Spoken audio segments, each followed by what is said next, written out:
Welcome to the Thought Snob Podcast. I'm Paula Swope. Let's get snobby.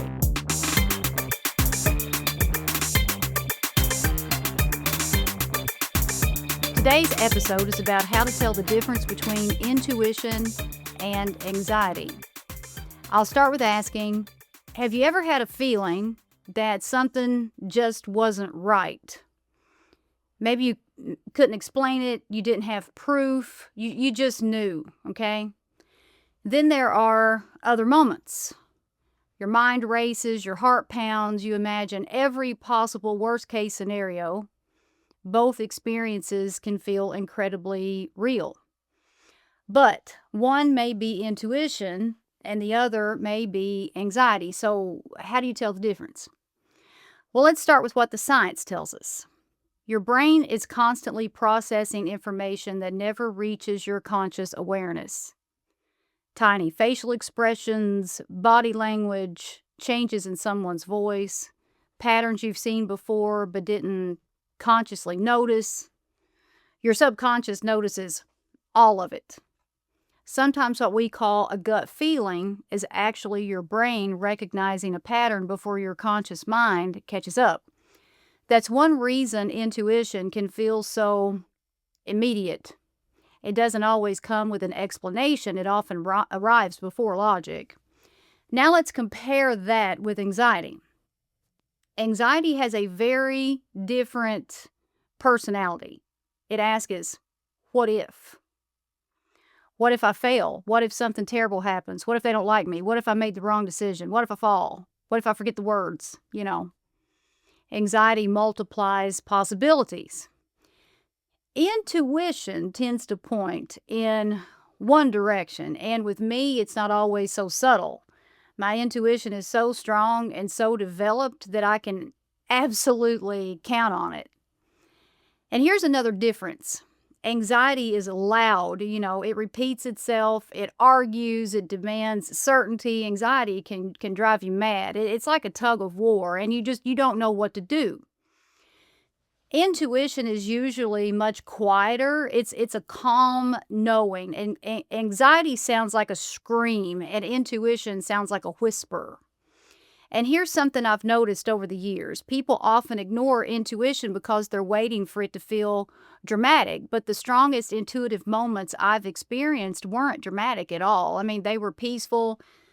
The answer simply arrived without me trying to do anything. No panic, no urgency, no effort, just clarity. Now, does that mean every calm feeling is intuition? At one point I would have said no, but now I'm going to say possibly, because when you're calm, your body and mind tell you that you're doing something right. You're in the right place at the right time with the right people, or maybe you're in solitude, but that calm feeling, that peaceful feeling, is your intuition telling you that you're doing the right thing. On the other end of this, anxious feelings, they shouldn't be ignored. Sometimes anxiety is alerting us to a genuine problem, but is it a genuine problem, or is it your mind playing tricks on you? That's why self-awareness matters. The better you know yourself, the easier it becomes to recognize the difference between fear and wisdom. Now, as someone like myself who studies astrology, I find this fascinating. Many people think astrology should tell you exactly what decision to make, and I don't see it that way. Astrology gives us context and data. It highlights themes, timing, strengths, and challenges.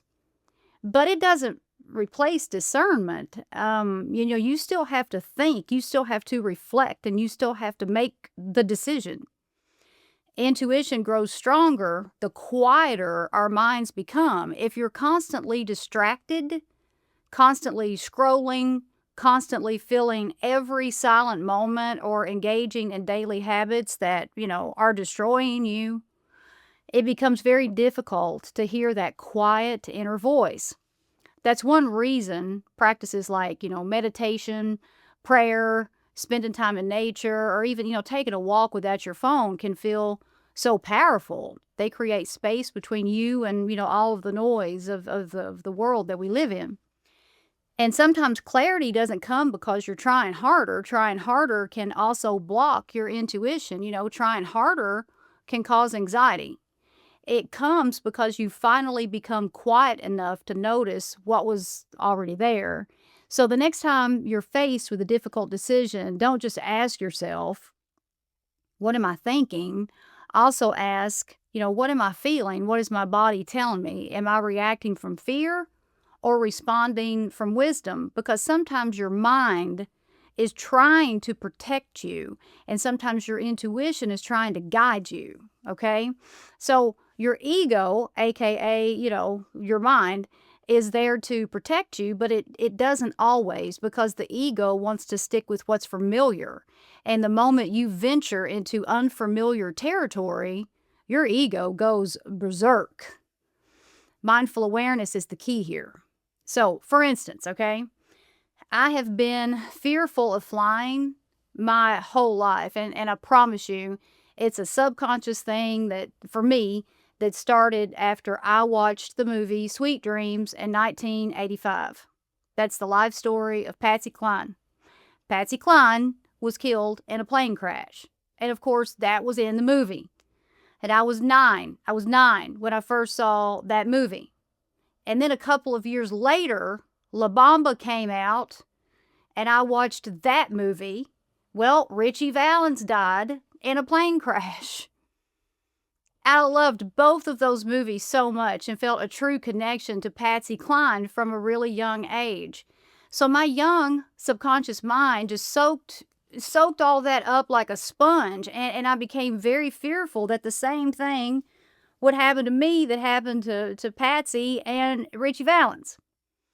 And that fear stuck with me all the way into adulthood. I mean, there was a time when I would get physically ill before flying, and I still get nervous to this day, but I've had to repeatedly tell my subconscious a different story over and over again to wash away all that nonsense. And, subconscious beliefs are powerful. I'm telling you, they will control your behavior until you become aware of how that works. So my fear of flying is anxiety. That feeling I get when I step onto an airplane is not intuition. But when someone tells me, like, about a new relationship they're in, and I immediately think, it's not going to last. And I'll think that without any evidence whatsoever. That's my intuition. Do I feel fearful? No, I feel the opposite of that. I feel very calm and very confident. When I feel anxious on the runway, I'm not confident. Intuition is confidence at an optimal level, okay? So learn the difference between living in ego-based fears and living in wisdom may be one of the most valuable skills that you'll ever develop. So I appreciate you listening to the Thought Snob podcast. Until next time, stay curious, trust yourself enough to ask better questions, and I'll see you next week.